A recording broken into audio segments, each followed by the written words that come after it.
셋째 날에 이루어진 일들이 꽤 많이 있습니다. 그죠? 셋째 날. 그래서 이 셋째 날이 어떤 날인가, 셋째 날에 이루어진 일들을 좀 보기 전에 그 셋째 날이 언젠가 한번 좀 살펴보려고 합니다. 먼저 19장 1절 한번 봐주십시오.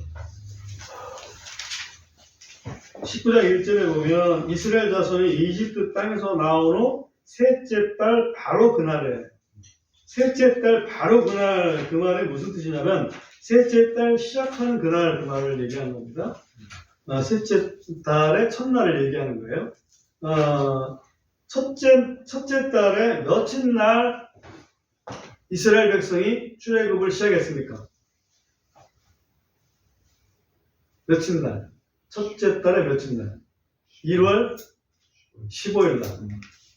1월 15일 날 출발을 했다고. 되게 중요한 거예요. 1월 15일 시작이. 그 다음에 지금 셋째 달 1일이에요. 근데 유대인 달력은 항상 한 달이 30일이에요. 무조건. 그러니까 셋째 달 1일이면 며칠 됐습니까? 그때가 한 달 반이지. 한 달 반. 46일째죠? 그때가 46일째라고 봐야 됩니다. 제 계산으로는 46일째입니다. 맞나? 1월 15일이 첫날이야. 그러니까 1월 30일이면 16일이죠. 그러니까 2월 1일이면, 2월 15일이면, 그렇게 계산하니까 좀 이상한가? 가만있어. 37일이네. 16일 지나서 17일이네. 17일. 2월 1일이. 그러면 3월 1일이면 47일이죠. 오늘 이게 47일 하시나요? 47일. 47일이라고. 3월 1일. 지금 47일째 되는 날, 시내 강해로 들어갔어요. 47일째 되는 날. 그 다음에, 3절에 보면, 모세가 하나님께 올라갔습니다. 그죠? 모세가 하나님께 올라가니, 주께서 산에서 그를 불러 이르시되, 너는 이같이 야곱의 집에게 말하라. 그랬어요. 말하라. 그러면, 밑에 이제, 내려가서 말하겠죠. 7절에 보시면 이에 모세가 와서 백성의 장로들을 불러 주께서 자기의 명령하신 그 모든 말씀들을 그들의 얼굴 앞에 내놓았더라. 이렇게 말을 해줬어요. 말을 해주고 나서 다시 주께서 모세한테 뭔가를 말씀하십니다. 그게 9절이에요. 주께서 모세에게 이르시되 보라 내가 짙은 구름 가운데서 내게 임하는 것은 백성이 내가 너와 말할 때에 듣게 하려 함이며 또한 영원히 내 말을 믿게 하려 함이니라 하시더라 하고 해서 이에 모세가 백성의 말들을 주께 고하였더라. 그러니까 모세가 하나님의 말씀을 듣고 와서 백성들에게 말하고 백성이 또 이렇게 잘 듣겠다는 말을 뭔가 했겠죠. 그거를 좀 우리 하나님께 또 말씀을 하는 요 교제의 시간이 있었습니다. 그랬더니 10절, 11절에서 11절 우리가 읽었는데 10절부터 보면 또 주께서 모세에게 이르시되 백성에게 가서 오늘과 내일 그들을 성별하여 그들이 자기들의 옷을 빨게 하고 셋째 날을 예배하게 하라. 그래서 셋째 날이 며칠이 될 것인가? 딱 50일째 되는 날이죠. 사실은 50일째. 그걸 계산하려고 그런 거예요. 별거 아닙니다. 셋째 날이 50일째 되는 날. 50일째 되는 날, 시내산에서 하나님께서 강림하시겠다. 시내산에 강림하시겠다. 이 말씀을 지금 하신 거예요. 자, 셋째 날에 이루어졌던 일들을 잠시 몇 가지 살펴보겠습니다. 창조 셋째 날에 무슨 일이 있었습니까? 창조 셋째 날에 물 속에 갇혀있던 땅이 올라왔죠. 그렇죠. 셋째 날에 올라왔습니다. 마치 우리가 부활하신 것 같이 셋째 날에 물속에 완전히 잠겨있던 땅이 올라왔습니다. 그 첫째 날은 무슨 일이 있었죠? 그 첫째 날, 둘째 날, 셋째 날까지만 잠깐 점검합시다. 첫째 날은 빛이 있으라. 빛이 있으니까 빛과 어둠이 나눠졌죠? 빛이 있습니다. 그래서 현재 상태가 어떤지를 완전히 보여주셨죠? 그 다음에 둘째 날은 그 물이 완전히 덮여 있었는데 그 물을 좀 나눠가지고 하나는 저 공중 위로, 하늘 위로 물을 올리고 하나는 그 땅에 그대로 남게 했습니다. 그 물과 물 사이를 뭐라고 그랬냐면 창공이다, 하늘이다, 이렇게 표현을 했습니다. 그러니까 하늘을 만드신 거지, 사실 공간을 만드신 거예요. 그러니까 그 전에는 그 위에가 전체가 하늘이지만은 물과 물 사이에 있는 공간은 아니죠. 지금 물과 물 사이에 있는 공간을 만드신 거예요. 그래서 지금 우리가 보면 대기권이라고 저는 생각을 해요. 대기권을 만드셨다 이렇게 보는데, 그리고 셋째 날에 이게 물속에 있던 그 땅이 올라와서 육지가 되고 나머지는 바다가 되고 그런 일을 하거든요. 셋째 날은 바로 이게 뭔가가 지금 역사가 일어나는 날이에요. 그 다음에 또 아브라함이 아들 이삭을 데리고 모리아 땅으로 가서 아들을 제물로 드려라, 바쳐라 라고 하나님의 그 명령을 받습니다. 며칠간 걸렸습니까? 3일간 걸려서 모리아 땅에 갔죠. 그리고 또 3일이라는 시간이 있습니다. 그 다음에 히스기야가 병들어 죽게 됐습니다. 눈물로 기도를 올렸습니다. 그랬더니 이사야 예언자를 히스기야한테 보내가지고 하나님께서 왕의 기도를 들으셨습니다. 셋째 날에는 이제 성전에 올라가서 예배를 드릴 수 있을 겁니다. 이렇게 얘기를 해줍니다. 지금 아파 죽겠는데, 꼼짝도 못하겠는데, 내일 모레면, 셋째 날이잖아요. 오늘, 내일 모레. 셋째 날에는 성전에 가서 예배를 드릴 수 있을 것입니다. 이렇게 얘기를 하는 거예요. 물론, 히스기야는 좀 확인하고 싶어가지고, 뭐 증거가 있으니까, 내가 믿을 만한 증거가 있으니까, 이사야 예언자한테 얘기를 했어요. 그랬더니, 이사야 예언자가, 하나님께서 이렇게 두 가지 옵션 중에서 하나를 선택하라고 하시는데 어떻게 하시겠습니까? 하나는 그 해시계가 있는데 지금보다 한 10도 더 앞으로 전진하게 하는 방법이 있고 10도 뒤로 물러가게 하는 방법이 있습니다. 그랬더니 히스기야가 10도 앞으로 물러가는 것도 쉬울 것 같으니까 난 10도 뒤로 물러가는 게 좋겠다. 선택을 그렇게 했죠. 10도를 물렸어요. 해시계 10도를 물릴 정도면 어떤 현상이 있을 때입니까? 지구를 어떻게 해요? 거꾸로 돌리고. 지구가 그 자전을 하잖아요. 해를 향해서 돌아가잖아요. 자전하면서.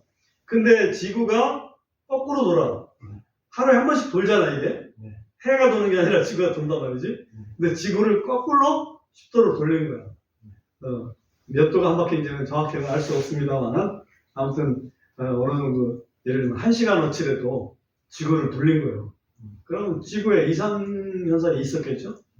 그래서 뭐 천문학자들은 그걸 계산해가지고 그때 당시에 지구에 이상 현상이 있었다 뭐 이런 그 상상력이 충분한 그런 그 연구 결과도 내놓습니다만은 아무튼 그건 우리가 알 수가 없고 다만 그런 일도 하셨어요. 근데 그거 연관해서 셋째 날에 그렇게 경험에서 출출 털어가지고 성전에 올라갈 것이다 이렇게 얘기를 했어요. 또 제3이라고 관계된 거 보면 에스더가 이스라엘 문제가 생겼을 때 그 자기 그 몰드게 사촌 오빠가요? 몰드게 사촌 오빠가 얘기를 해가지고 처음에는 모른 척 하려고 하다가 결국은 자기가 그래도 왕 옆에 있으니까 힘을 발휘해야 되겠다. 대신에 왕한테는 아무거나 이렇게 내 마음대로 못 가니까는 내가 3일 동안 금식하고 가겠다. 그래서 사촌 오라버니, 모르드게 오라버니도 좀 나와 함께 금식을 좀 해 주십시오. 라고 부탁을 하고 금식을 들어가죠. 그리고 제3일째 되는 날 규율을 어기고 그 아하수어로 대왕한테 고운 옷을 입고서 등장을 합니다. 그러니까 함부로 갔다가는 이건 역적으로 몰려가지고 죽게 되는데 그날따라 아하수어로 대왕이 너무 이쁘게 보는지 어서 오시오 왕비. 그래서 에스더 왕비를 맞이해서 결국은 이스라엘을 죽음에서 건져내는 그런 역할을 했잖아요. 그때도 제3일에 그 일을 했습니다. 물론 가장 중요한 것은 예수님 부활이죠. 예수님 부활이 장사된 지 제3일에 그날 죽으시고 장사됐고 그다음에 하루 지냈고 그 다음날 제3일 됐을 때 살아나셨잖아요. 그러니까 이 제3일은 구원의 날이기도 하고 부활의 날이기도 하는 이런 것을 상징하는데 왜 그럼 꼭 3일일까 하는 부분을 오늘 좀 생각을 하면서 오늘 말씀 좀 상고를 해보겠습니다. 자, 출애굽기 19장 11절에 다시 보면 셋째 날을 예비하게 하라. 이는 셋째 날에 주는 여호와 주가 온 백성의 눈앞에서 시내산 위로 내려올 것이기 때문이다. 그래서 하나님께서 이렇게 시내산에 강림하시는 날을 셋째 날로 했어요. 근데 실제로 그때 어떤 현상이 있었는지 19장 16절에 가보겠습니다. 16절에 보면 또 셋째 날 아침에 이 일이 일어났으니 곧 천둥들과 번개들과 짙은 구름이 산 위에 있고 나팔 소리가 심히 크니 진영에 있던 온 백성이 떨었더라. 막상 그 셋째 날 하나님께서 시내산 위에 강림하실 때의 그 모습을 보여주고 있는데 거기에 천둥 치고 번개 치고 그 다음에 짙은 구름이니까요. 흑암이죠. 흑암이 산을 완전히 덮고 얼마나 캄캄하겠어요. 그런 상태에서 나팔 소리는 막 사람이 부는 나팔 소리도 아니고 이건 천사의 나팔 소리잖아요. 그 천사의 나팔 소리로 왕왕 나는데 얼마나 무서웠겠을까 하는 생각이 들어요. 구름이 물려올 때부터 무서웠지 않았을까 싶어요. 구름이 완전히 까만 얼굴이 덮고 거기서 천둥 치기 시작하고 벼락 치기 시작하고 그죠? 번개라는 게 벼락 치는 거 아니겠어요? 그 다음에 나팔 소리 생전 들어보지 못했던 천사의 나팔 소리가 들리는데 그게 점점 크게 들리는 거예요. 이게 나팔 소리가 점점 큽니다. 얼마나 무서웠을까. 17절을 보면 모세가 하나님과 만나려고 백성을 데리고 진영에서 나오고 그들은 산 기슭에 섰더라. 시내산이 온통 연기로 자욱하니 이는 주께서 불 가운데서 그곳 위로 내려오셨기 때문이더라. 그 연기가 얼만큼 됐다 이게 묘사를 하고 있냐면 그곳의 연기가 화덕의 연기같이 위로 올라가고 온 산이 크게 진동하더라. 그러니까 산이 진동한다는 얘기는 뭐가 있다고 그래야 돼요? 지진이 있다고 봐야 되겠죠? 지진이 막 이렇게 흔들리면서 산에서 연기가 자욱한 거죠. 실제로 불이 막 붙었을까? 그거는 잘 모릅니다. 왜냐면 산에 산불이 나면 나무들이 타가지고 다 없어져야 되는데 그랬던 것 같지는 않고 대신에 하나님의 영광을 나타내는 그런 구름, 그 연기처럼 이렇게 보이지 않았나 하는 생각이 듭니다. 그러니까 천둥, 번개, 구름, 나팔 소리, 또 진동 이런 것들이 거기서 나타났죠. 하나님께서 강림하실 때 이건 딱 느낄 때 뭐 느껴지는 게 있어요? 혹시? 이건 은혜 같습니까? 심판 같습니까? 제가 볼 때는 심판 같아요. 하나님의 거룩한 하나님이 시내산에 임하는 것은 은혜라고 보다는 어떤 심판의 모습이다 이렇게 생각이 들어요. 계시록을 보면 7 봉인 심판이 있고 7 나팔 심판이 있고 7 호리병 심판이 있죠? 3가지 심판이 있는데 그때마다 그 맨 마지막 할 때마다 같이 동반되는 게 뭐냐면 7번째 봉인 해제할 때 7번째 나팔 심판 때 7번째 호리병 심판 때 그때 동반되는 게 지금 나타나는 그런 현상이에요. 거기에 보면 천둥 나오고 번개 나오고 또 진동, 지진 같은 거 나오고 거기에 또 큰 음성이 나오는데 아마 이 나팔 소리는 큰 음성을 내체한 게 아닌가 하는 그런 생각이 들어요. 하나님의 심판의 수단들이죠, 이게.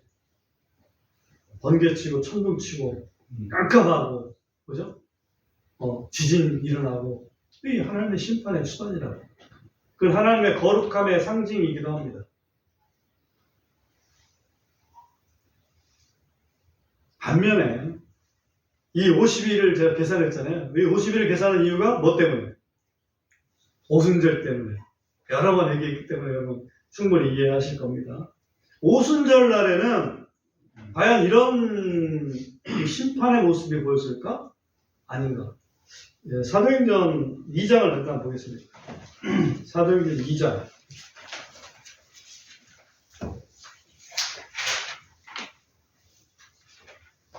2절.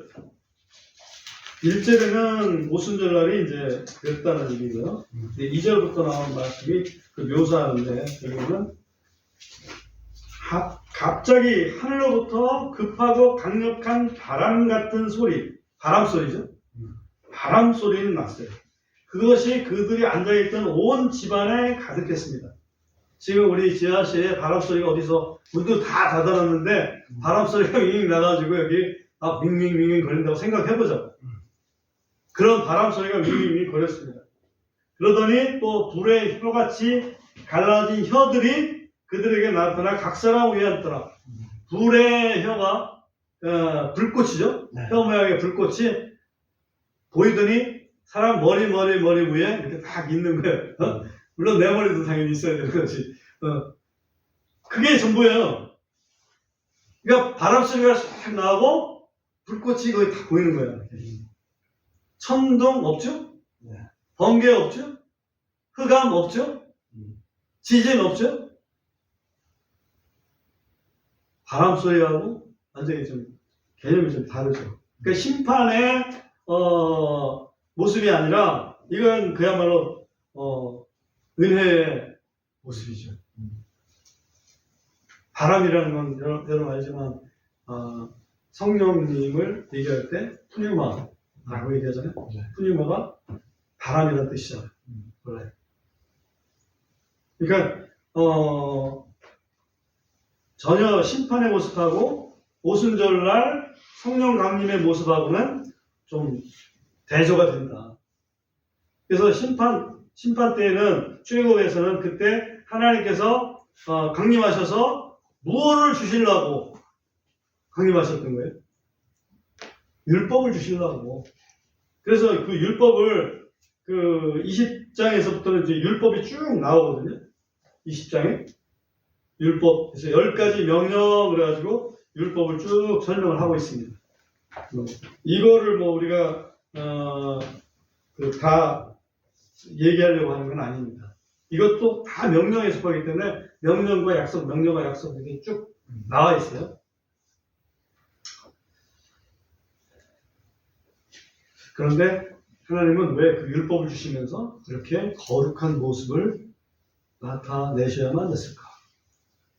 그게 이제 하나의 우리의 좀 생각의 좀 포인트다. 이렇게 한번 생각해 보십시오. 히브리서 12장을 한번 보겠습니다.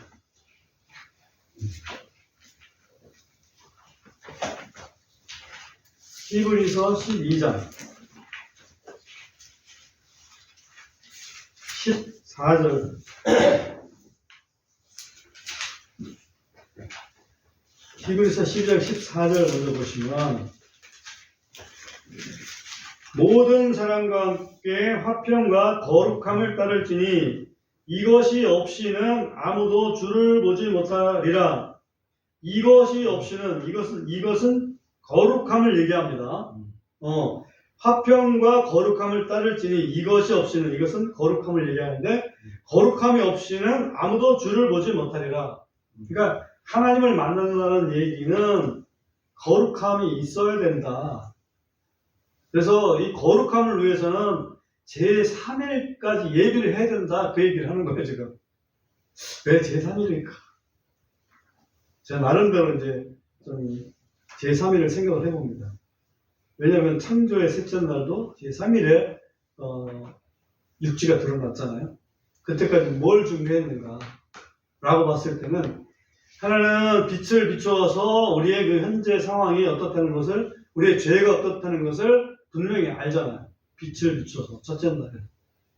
둘째 날에는 그 물과 물을 분리를 시켜가지고, 그죠? 물과 물을 분리시켜가지고 그 뭡니까? 우리가 이제 하나님을 찾아갈 수 있는 어떤 공간을 만들어 놓은 거 아니에요? 그리고 셋째 날에 역사가 일어났는데 그 마찬가지로 우리가 하나님을 만나기 위해서는 거룩한 하나님을 만나기 위해서는 이 둘째 날이 굉장히 중요하다는 생각이 들어요. 둘째 날에 이게 분리거든요. 분리. 물과 물을 분리시키는 거예요. 그러니까 우리가 우리의 모든 그 생각을 분리시켜서 세상으로부터 분리시켜가지고 하나님께로 향하는 그런 그 온전한 마음이 준비되어야만 된다. 그게 이제 셋째 날을 예배하는 기본 자세다. 하나님은 그냥 야, 나도 믿고 이 세상도 믿고 다 믿고 좋은 거 다 좋은 거야. 부처님한테 가면 절하고 그 교회 오면 뭐 기도하고 또 저 성당에 가면 성호 붓고 그렇게 다 좋은 게 좋은 거야. 이렇게 하시는 분이 아니라는 얘기죠. 하나님은 나만 섬겨. 나만. 다른 거는 아니야. 나만 섬겨야 돼. 거기에 순종을 하면 정말 하나님을 믿는 게 되는 것이고, 그걸 순종 안 하면 믿는 게 아니죠. 그게 바로 제3의 기다. separation. 그 분리다. 자, 우리 히브리서를 조금 더 보겠습니다. 히브리서 12장 18절 가보면, 이는 너희가 만질 수 있는 산과 불붙은 산에 이르지 않았고 캄캄함과 어둠과 폭풍에 이른 것도 아니며 또 나팔 소리와 말씀하시는 음성에 이른 것도 아니니 그 음성을 들은 자들은 자기들에게 더 이상 말씀하지 마시기를 간청하였기 때문이라. 이게 시내산에 강림하실 때 그 모습을 여기서 서술하고 있는 거예요. 거기 보면 그 음성을 직접 하나님의 음성을 들은 사람들이 더 이상 우리한테 직접 말씀하지 않게끔 모세 당신이 가서 들어서 그걸 우리한테 전달해주는 방식으로 해줬으면 좋겠습니다. 이거 듣고 있다가 우리 다 죽겠습니다. 너무나 두려웠던 거예요. 거기에 이제 보면 18절에 너희가 만질 수 있는 산, 이 말은 분명히 시내산은 거기 눈에 보였잖아. 만질 수도 있고 거기에 갈 수도 있는 산이 시내산이었어요. 그러니까 지금 시내산을 얘기하는 거예요. 불붙은 산, 거기에 강림하신 여호와께서 강림하신 그 산, 그리고 캄캄함, 어둠, 폭풍, 나팔소리, 말씀하시는 음성, 이게 전부 그때 일어난 일이거든요. 근데 그런 상태로 너희가 지금 예수 믿는 건 아니다. 22절 보겠습니다. 22절.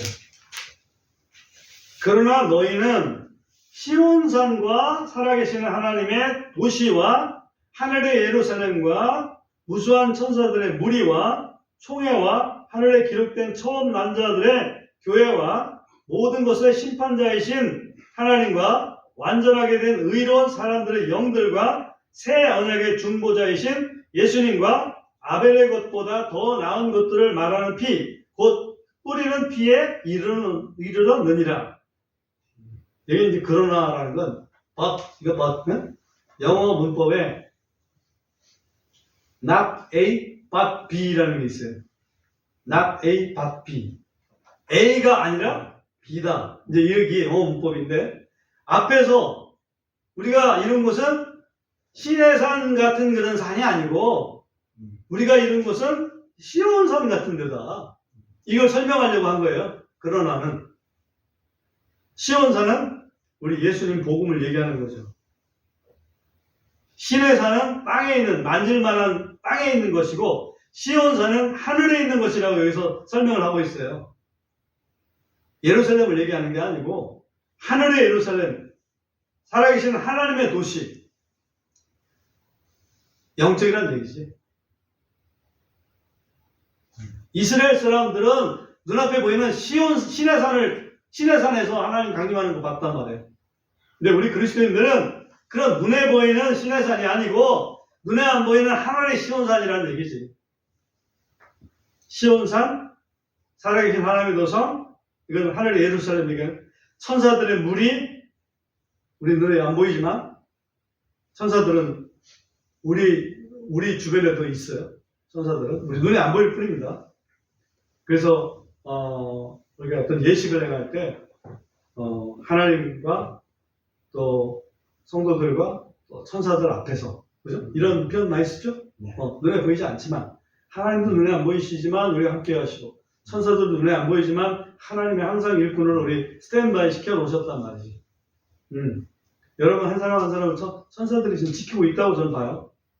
우리가 그래서 그리스도인들을 잘못 건드리면 천사한테 당할 수 있다. 한번 생각을 해보십시오. 얼마나 든든한지. 네? 총회와 또 하늘에 기록된 장자들의 교회, 이 교회는 물론 그리스도의 교회를 얘기하는 건 아니죠. 장자들의 어떤 그 모임을 얘기하는 거죠. 장자라는 건 하나님의 생명체라는 얘기니까. 하나님이 주신 생명 그 자체. 그리고 심판주 하나님, 또 의인들의 영, 새 언약의 중보자 예수님, 또 그 예수님께 나아가는데 아벨의 피보다 더 나은 것을 말하는 뿌리는 피. 이게 예수님의 피를 얘기하는 거지. 예수님의 보혈을 통해서 우리가 이 하늘의 시온산에 들어가게 됐다. 신의 산에 이르기 위해서 제3위를 예비했어요. 그럼 시온산에 이르기 위해서는 과연 어떻게 예비하는 것이 제3위를 예비하는 것이 될까?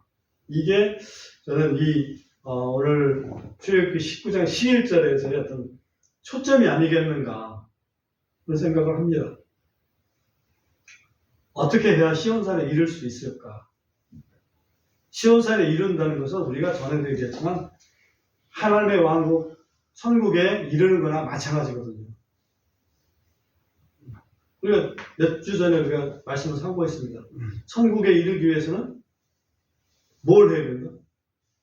혹시 기억나세요? 거룩한 뭐를 써야 된다? 거룩한 풍경을 써야 된다. 침례 요한 때부터 천국은 폭력을 당한다. 그랬죠?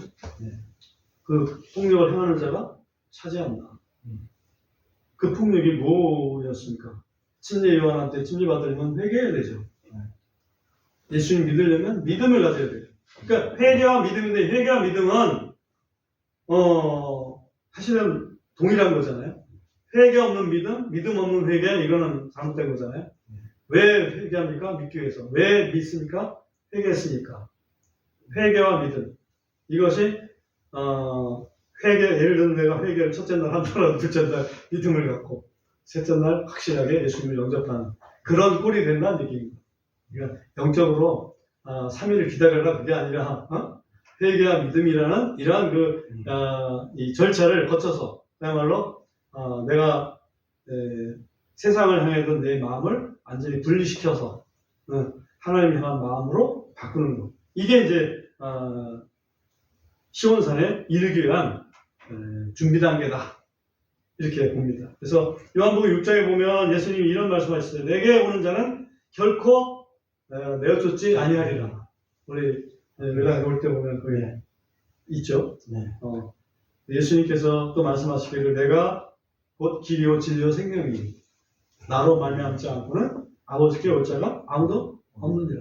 그러니까 예수님만이 그 길이기 때문에 그 유일한 그 길을 향해서 우리는 회개와 믿음을 가지고서 나아가는 것. 이것이 제3일에 관한 그런 핵심 메시지다.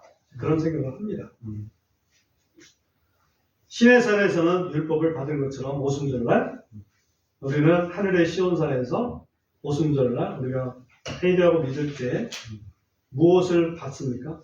성령님을 받는다. 예수님을 영접할 때 예수님께서 인치시는데 봉인하시는데 성령으로 인쳐주십니다. 그 말씀을 이제 우리가 성령을 받는다고 믿고 있는 거죠. 그래서 그때부터는 우리가 단순히 우리가 아니고 성령님이 함께 하시는 새로운 피조물이 된 겁니다. 그러니까 완전히 역사가 이제 바뀌는 거죠. 이스라엘 백성이 이때 시내산에서 십계명을 받지 않았다면 이스라엘 백성이 다른 이방 백성하고 차이가 뭐 있겠어요? 뭐 기적을 경험했다? 좋아요. 근데 그래서 뭐가 다른데? 다른 게 있다면 이때 시내산에서 세상에 없던 그 율법을 받은 거예요. 하나님의 법을. 그게 이제 큰 차이거든요. 이스라엘을 완전히 달라지게 만드는. 마찬가지로 오늘날 우리 그리스도인들이 달라지는 것은 우리가 예수님을 회개하고 믿었을 때 예수님이 우리의 속에 성령으로 들어오셔서 우리의 영을 살려주셔서 새로운 피조물로 하나님의 백성으로 하나님 자녀로 만들어 주셨다는 거지. 그럼 우리가 다 똑같이 세상에 살지만 영적으로 본다면 저 사람은 하나님의 자녀고 저 사람은 아직 하나님의 자녀가 안 됐구나. 하나님의 자녀구나. 이 차이가 있는 거예요. 새로운 피조물. 그죠? 이게 이제 시온산에 이런 사람들, 영적 시온산에 이런 사람들의 차이다. 이렇게 볼 수가 있습니다. 특별히 출애굽기 20장에서 한 두 구절만 좀 보고 마치겠습니다. 출애굽기 20장으로 들어가서요. 계명이죠. 23절, 24절 두 구절만 보겠습니다. 23절 보면 너희는 나를 구실로 삼아 은으로 된 신들을 만들지 말며 또 너희를 위하여 금으로 된 신들을 만들지 말라. 왜 만들지 말라고 그랬냐면 그 앞에 22절에 보면 주께서 모세에게 이르시되 너는 이스라엘 자손에게 이같이 이르기를 내가 하늘에서부터 너에게 말한 것을 너희가 보았느냐. 그죠? 하늘에서 말한 것을 봤죠. 말하는 것. 말하는 사람의 어떤 형상은 보지 못했어요. 그죠? 말만 들었다는 거지. 그렇기 때문에 어떤 형태든지 어떤 그 신들을 만들지 말아요. 그러니까 우상을 만드는 걸 제일 싫어하시는 이유가 바로 이런 거예요. 하나님은 우상 만드는 거 싫어하십니다. 천주교에서는 우상 잘 만들죠? 여러 우상 만들어 놨어요. 최근에 어떤 목사님도 반신상 만들어 놓은 것 같은데 그거 문제가 될 것 같아요. 예를 들면 어느 나라가 다른지 도가 다른지는 모르겠어요. 그 김정은 목사님 이 반신상 그거를 그 동상을 만들어 가지고 설치해 놨더라고. 살아있는데 아직. 김일성도 아니고 목사님이 좋아하면 안 되시지. 아무튼 여기 보면 신들을 만들지 마라 이렇게 돼 있어요. 내가 24절 보겠습니다. 또 너는 내게 흙으로 제단을 쌓고 그 위에 내 번제물들과 화평물들과 양과 소를 희생물로 드리라. 내가 내 이름을 기록하는 모든 곳에서 네게 임하여 네게 복을 주리라. 여기 보면 내 이름을 기록하는 모든 곳, 하나님의 이름을 기록하는 모든 곳에서 네게 임하여 네게 복을 주리라. 기록이라는 표현을 썼는데 우리가 잘 이해를 하지만 기록이라는 거하고 상당히 관계가 깊은 것이 기념하는, 기억하는, 그죠? 하나님의 이름을 부르는 그런 곳엔 내가 가서 복을 주겠다 하는 그런 얘기죠. 우리가 주님의 이름을 어떻게 기념할 수가 있습니까? 우리가 주님의 이름으로 무슨 일을 행하더라도 주님의 이름으로 행하라고 그랬잖아요. 그 얘기는 주님께서 날 도와주셔서 이 일을 하는 것이고 주님의 이름을 위해서 주님의 영광을 위해서 이 일을 하는 것이다. 내 이름을 내기 위해서 그런 게 아니다. 그죠? 아무리 저는 아직 뭐 그런 걸 대상가 되지만 예를 들면 굉장히 유명한 목사가 됐다. 그랬을 때 자기 이름으로 뭔가를 하면 그 사람 이름은 높아지겠지만 그건 하나님 뜻이 아닙니다. 하나님은 어떻게든지 간에 예수 그리스도의 이름으로 하도록 되어 있거든. 그러니까 예수 그리스도의 이름을 부르는 곳에 하나님께서 복을 주시겠다 이거지. 내가 유명한 사람이 돼서 내 이름으로 내가 내 이름으로 그거 선물해줘. 할 수 있겠죠. 그죠? 내 영광을 받겠죠. 사람들한테는. 그러나 하나님께서는 그걸 영광을 받으시지 않습니다. 그런 경우에. 그래서 이 두 가지 쭉 명령에서는 저는 이 두 가지 말씀이 우상 만들지 마라. 그리고 내 이름을 기억하라. 이 두 가지가 키 같은 그런 느낌을 받았습니다.